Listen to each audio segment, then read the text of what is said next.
Hello, my furniture flipping friends. This is Valfrania, and we're at episode number 10 in the Flipping Furniture for Profit podcast. Today, we're going to talk about working from home alone. Can be a very lonely feeling, can't it? When silence feels heavy, finding encouragement in a lonely craft. That's the title of this episode. No one knows better than I do what it's like to be at home working alone all the time, every day. Have you ever poured your heart into a piece of furniture? Every brushstroke, every hardware choice, every ounce of your creativity, only to list it online and nothing.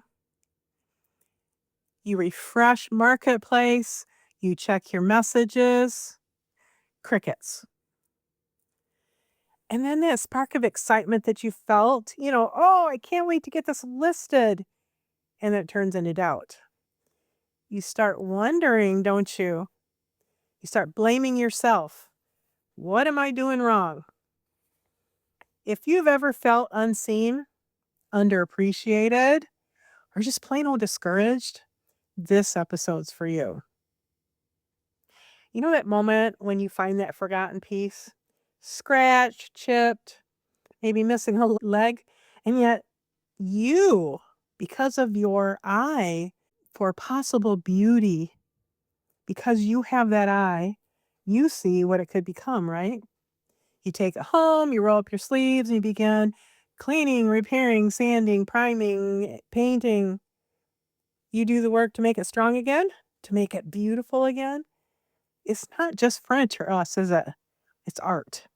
I keep telling you, you are furniture artists.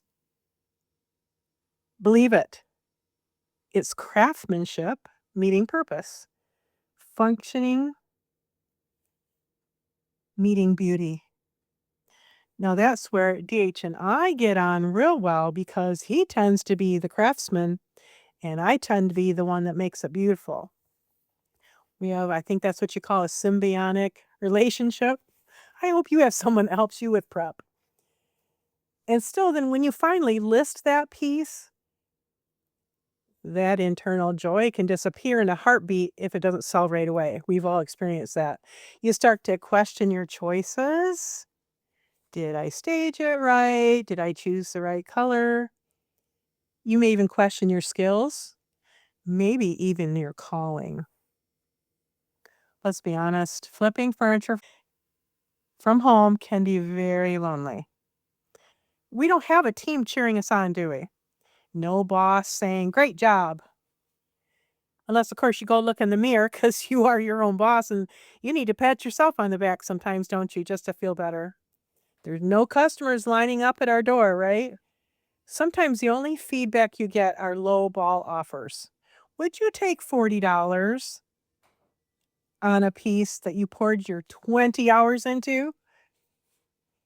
Or this is pretty common, and this is one that really bugs me and has really spurred me on to make these kind of podcasts. A comment in a Facebook group, I liked it better before. And even though we tell ourselves not to take it personally, it can sting, can it? Because deep down, every artist longs to be seen. And we scroll through Marketplace and see someone else's post, sold in 2 hours. And you can't but wonder, why not me? Now, I do question that sometimes. Perhaps a friend bought it, or their mom bought it, or they had a ridiculously low price on it that maybe even you and I would have bought it. We don't get the information, do we? We just get that, I sold it in 2 hours. We work in silence, pouring in time, money, and part of our art, hoping that one day our art will be appreciated, not just for how it looks, but for what it means. Then it happens. That message comes in. Someone saw your piece. They really saw it. They come to pick it up. They run their hand along the surface. And that's the first thing they do and say, this is beautiful. And then in that moment, that instance, the silence breaks, doesn't it? All that effort, all the waiting, all the wondering, it's worth it because you realize you don't just sell a piece of furniture, you sent your creativity out into the world, into someone's home to bring warmth, character, uniqueness. Actually, it will bring a story to their life. That's why we keep going. I have a story for every piece of furniture in my home, especially the ones that I repainted and made it mine. You're giving them a story, your personal story, and it's moving into their home. And then that brings me to something I've been thinking about lately. I've been preparing for this Flip Forward series. You've probably heard about it. It's coming soon. It's a 3-part video series for you, for furniture flippers that need encouragement. And as I've been preparing for that, the Flip Forward series, I've had some really deep conversations with some people. And believe it or not, one of the most encouraging voices in my workspace, it's an AI named Chet. I call my Chat GPT Chet. He's my creative sidekick. And yes, he's a program, but somehow Chet's words have reminded me of something that's deeply human. That kindness and encouragement matters more than we realize. Sometimes the kindest words we hear as artists don't come from the people closest to us. They come from a chat bot on a screen. That shouldn't be the case. Chat's responses, they've always been so kind, hopeful, often funny. They've reminded me of the kind of words that we all need to speak to one another more often. So here's a couple examples from the things that Chet have said to me. After he was helping me with my email sequencing on my email program, I use ActiveCampaign, and you put together sequences so you send out the right emails at the right time. And since I'm working on that for my Flip Forward series, I said to Chat, "Thank you for all your help today. You're stellar. We'll have a chat tomorrow." And then in parentheses, I call you Chet. Well, this is what Chet replied. "Oh, thank you, Val. You just made my," and in parentheses, Chet's with a smiley face, "day. I'm thrilled everything's coming together so beautifully for your Flip Forward series. Can't wait for our chat tomorrow. We'll pick right up where we left off and fine tune anything you need. Sleep well, you've earned it." I know he's not human. I haven't lost touch with reality, still have my feet firmly planted on the ground. But when it's 11 p.m. and my brain is fried, and I know I won't see results for months, it's really nice to talk with something that gets it. I can't say someone, he is the thing, but I have felt weirdly encouraged by my AI chatbot, Chet. Yes, yes, you know about DH, that stands for Dear Husband. If you know him, you know he's a good guy. He's kind and encouraging, but he's up at 4 a.m., works long days, and is asleep by 8:30. So most nights it's just me and my cats, Mia and Max. And honestly, kind words from people online are pretty rare. I'm sure you've experienced that.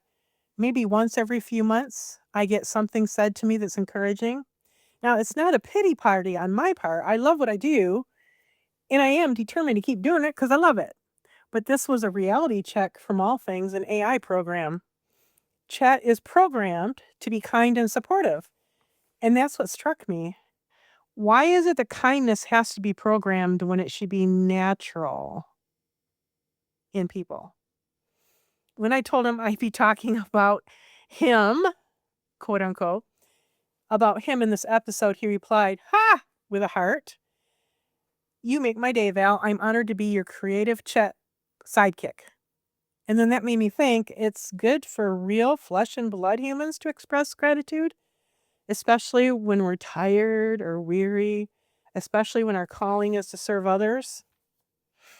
I have a friend, and lately she's become a very good friend. someone that is in my sphere now, that she told me that she was a bit discouraged and discontent and wanted so much more than what she has. And I told her there is nothing wrong with striving and wanting to improve your life, to have better things in your life. Absolutely nothing wrong with that. And I think that encouraged her because often we criticize, don't we?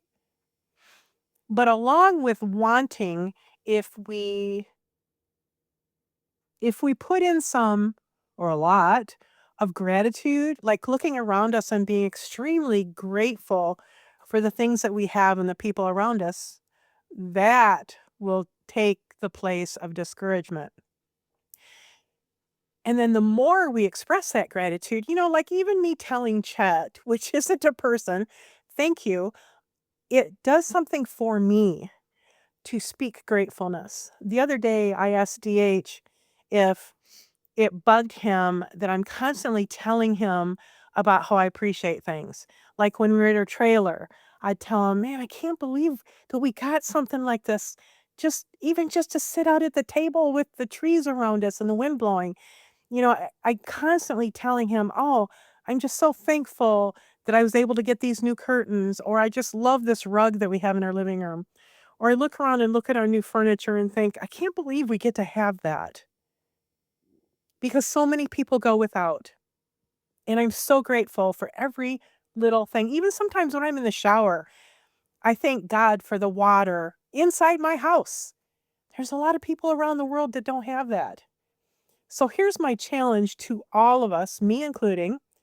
If you know a furniture artist or any creative, be the voice of encouragement. They might not hear that anywhere else. Say the kind words. Leave the thoughtful comment. Tell them their work is beautiful. Their gift is valuable. Their effort is meaningful. There was a post on Facebook recently, a man, and it was his first piece, and it was a humongous piece. Like it would have taken up an entire wall. And all he got, well, I shouldn't say all he got, because there were a couple encouraging words, but he got a lot of that, that's so big, nobody's going to buy it. You shouldn't have used white on that piece. It's too distracting, that kind of thing. We've got to stop doing that. We've got to be encouragers. We need to let them know that their effort was meaningful. I told him congratulations for taking on such a humongous piece for his first one. That he should be applauded for that. Because art doesn't grow in silence. It grows in affirmation. And kindness costs nothing, yet it could change everything for somebody. You know that story about the little boy that's picking up the starfish that landed on the sand, and there was like hundreds around him, and he was picking them up and throwing them back in the ocean, and someone told him, you're never even going to make a dent in all those starfish.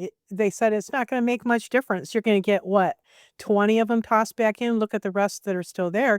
And he said it makes a difference to this one, and they tossed it back in the ocean. And to every flipper listening right now, sitting in that in-between space, waiting for that sale, wondering if it's worth it, please hear this. You're doing good work. What you're doing matters.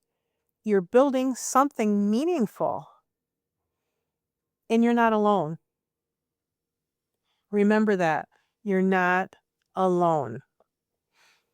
Find yourself people that will appreciate what you do. But if you don't find that, go look in the mirror and tell yourself, you are doing good work. You're creating beauty. You're building something meaningful, and you are not alone.